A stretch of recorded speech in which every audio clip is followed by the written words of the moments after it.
Okay, so welcome to this next video in which we are discussing chronic gastritis and peptic ulcers. So we've now discussed the pathology of chronic gastritis and we've discussed how it can then lead to peptic ulcers. Okay, which are these chronic ulcerations in the mucosa, hopefully just of the mucosa of the stomach wall, which can then lead to gastric bleeding, in very severe cases perforation into the peritoneal cavity, and also they can lead to gastric adenocarcinomas because of the chronic inflammation. And this is a running theme you'll find. Basically, in places where you have chronic inflammation in the body, those places can often then go on to become cancerous. Okay, so it's not just in the stomach, that's a running theme that you find throughout pathology. Okay, right, so we now want to discuss the treatment of peptic ulcers. Now, as I said at the end of the previous video, we're not going to discuss the antibiotic treatment of Helicobacter pylori. It's usually done through the antibiotic ciprofloxacin, which is generally a quite well-tolerated antibiotic, which is capable of killing Helicobacter pylori. Okay, right, so we're going to discuss the treatment of too high hydrochloric acid concentration within the stomach. We're going to discuss how can we decrease the concentration of hydrochloric acid within the stomach and hopefully stop our gastric juices from digesting the mucosa of the stomach. Okay, right, so we're going to start off with the most obvious answer to this, which are drugs called antacids. Okay, now antacids is short for anti-acids. Okay, so these are drugs which will react with the hydrochloric acid and neutralize it. Okay, so the answer is simply put in a drug which reacts with hydrochloric acid and therefore reduces the free proton concentration within the gastric juice and therefore reduces, increases the pH to a more physiologically tolerable level. Okay, right, so let's see some examples of antacids. So the first example is magnesium hydroxide. Okay, so magnesium hydroxide consists of magnesium bound to two alcohol groups. Okay, so magnesium with two alcohol groups coming off it.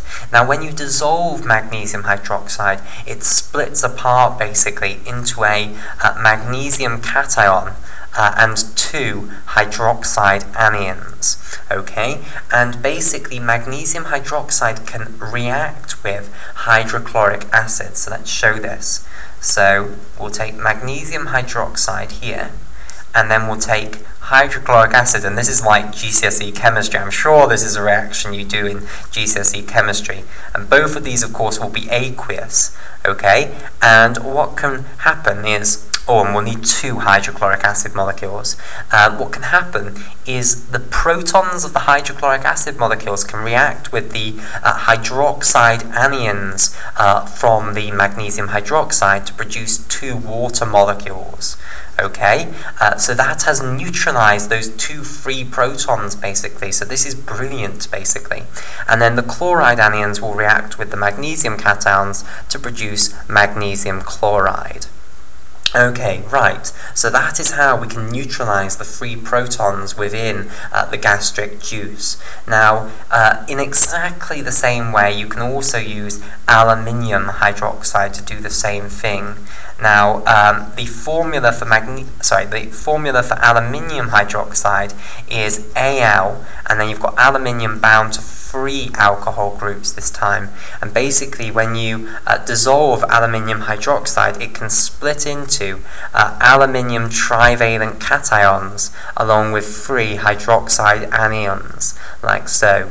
Okay, and again what can happen is aluminium hydroxide will react with, this time, three hydrochloric acid molecules, and again the free protons will react with the free hydroxide anions to create free water molecules, and then the free chloride anions will react with the aluminium trivalent cation to create aluminium chloride. Okay, and again that has neutralized hydrochloric acid molecules.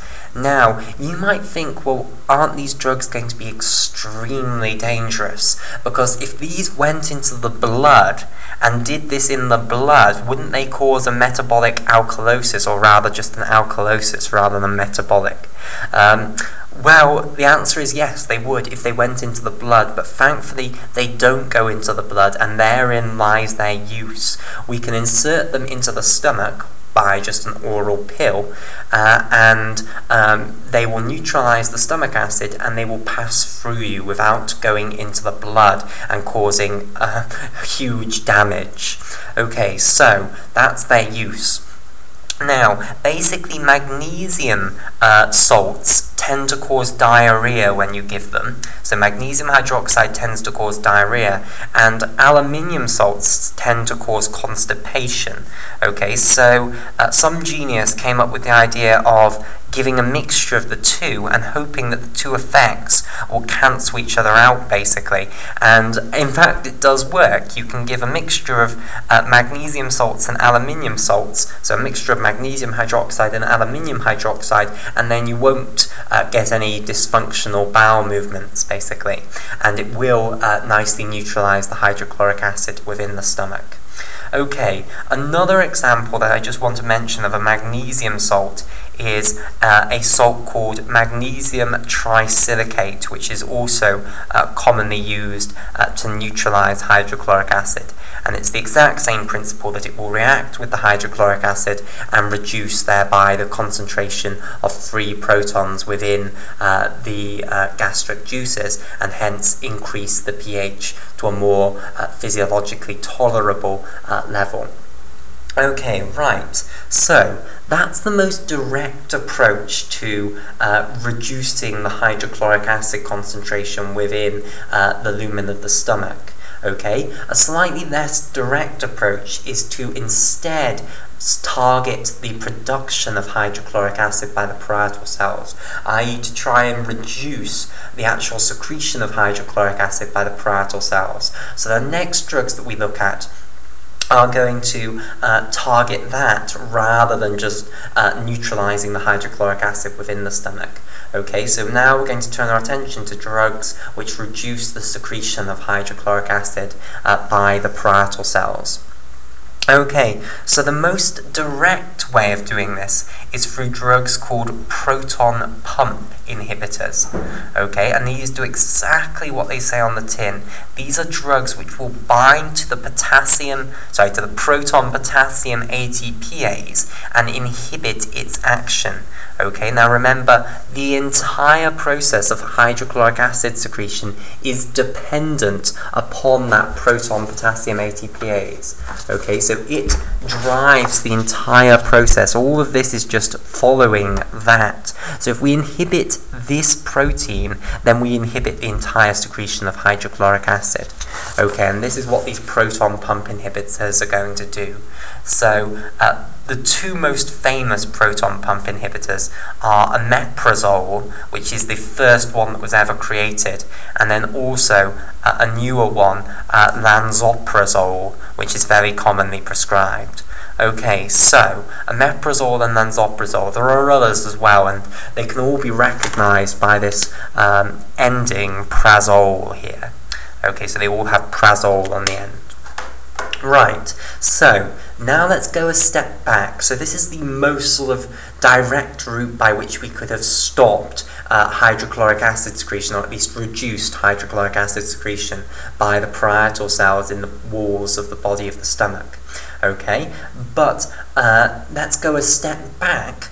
What was telling the parietal cells to secrete hydrochloric acid? Well, it was the enterochromaffin-like cells which were secreting histamine.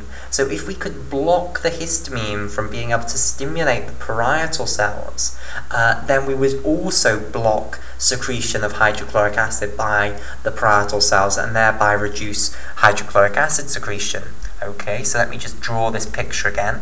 So we have our enterochromaffin-like cell here, and it secretes histamine, which then acts on H2 receptors on the surface of the parietal cell.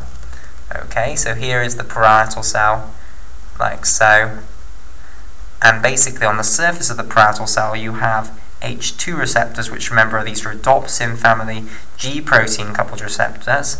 Okay, and basically we are going to use antagonists to this receptor. We're going to give a drug which will bind to the H2 receptor at the same place as the histamine would bind, but does not stimulate the receptor, and instead just blocks the histamine from being able to bind to the receptor and stimulating it, and therefore blocks the activation of the receptor by the histamine. Okay, so these drugs are called H2 receptor antagonists. Okay, and examples of H2 receptor antagonists include cimetidine, ranitidine, cimetidine, that's not right, cimetidine. Okay, that's what happens if you try and write at the same time as talking. Cimetidine, ranitidine, nizatidine, and also famotidine. So ranitidine, and again they all have a fixed suffix, which is tidine this time. So cimetidine, ranitidine, nizatidine. Okay, and then finally also famotidine. So these are all H2 receptor antagonists. Okay, so they will bind to that receptor and block the histamine from being able to tell the parietal cells to secrete hydrochloric acid. Okay, so remember, the enterochromaffin-like cells secrete a basal amount of histamine, which tells the parietal cells to then secrete a basal level of hydrochloric acid. So by blocking this communication, we block the parietal cells from secreting their basal level of hydrochloric acid, and therefore we reduce hydrochloric acid secretion by the wall of the stomach. Okay, right. So the next drug I want to discuss is a drug called proglumide, okay, and this is a competitive antagonist for the cholecystokinin type 2 receptor. So, remember, the enterochromaffin-like cells secrete this basal amount of histamine, but whenever you eat a proteinaceous meal, the G cells within the antrum of the stomach secrete gastrin into the blood, and the gastrin acts on a rhodopsin family G protein coupled receptor, which is the cholecystokinin type 2 receptor on the surface of the enterochromaffin-like cells, and causes an increase in the release of histamine, basically. Okay, so we can block this increase in the secretion of histamine, which causes an increase in the secretion of hydrochloric acid, via a drug called proglumide, okay, which is a competitive antagonist of the cholecystokinin type 2 receptor. Okay, and this won't stop the basal secretion of histamine by the ECL cells, but it will stop the increase in the production of histamine in response to gastrin, which is released in response to a proteinaceous meal. Okay, so if you've got a peptic ulcer, then this response whereby when you eat a proteinaceous meal you get gastrin secreted into the blood, which then causes an increase in histamine secretion, which causes an increase in hydrochloric acid secretion. This could be very dangerous, okay, so proglumide will stop that increase in response to gastrin. Okay, right, so the final drug I want to discuss is a synthetic prostaglandin E2 analog, and it's called misoprostol. Okay, so misoprostol, just like prostaglandin E2, will stimulate all of those prostaglandin E2 receptors. So, for instance, the prostaglandin E2 receptor type 1, the prostaglandin E2 receptor type 2, EP2, the prostaglandin E2 receptor type 3, EP3, and finally also EP4, the prostaglandin E2 receptor type 4. Okay, now let's remember what all of these did. Well, on the surface of the mucosal cells, you had EP4 here, and you also had EP1 and 2. So in pink, these are the ones that are on the surface of the columnar epithelial cells. Now, EP4 caused an increase in the secretion of mucus, okay, whilst EP1 and 2 caused an increase in the secretion of bicarbonate anions. Okay, so that will increase the protection that the columnar epithelial cells produce to protect themselves from the hydrochloric acid. Meanwhile, we had EP2 and EP3 on the surface of the enterochromaffin-like cells. And there, when the prostaglandin E2 stimulated them, it caused a decrease in the production of histamine, okay? And therefore, if you decrease histamine from basal level, then you decrease the amount of hydrochloric acid that the parietal cells will secrete as well, so you decrease acid secretion. So misoprostol, which is a synthetic analog of prostaglandin E2, will stimulate all of this. So it will stimulate an increase in the protection from the columnar epithelial cells, and also a decrease in the secretion of hydrochloric acid from the parietal cells via a decrease in the secretion of histamine by the enterochromaffin-like cells. Okay, so that now concludes our discussion of chronic gastritis and peptic ulcers, and how we can then treat peptic ulcers. Okay, and as I say, if you want information on how to treat helicobacter pylori, watch my videos on the fluoroquinolones.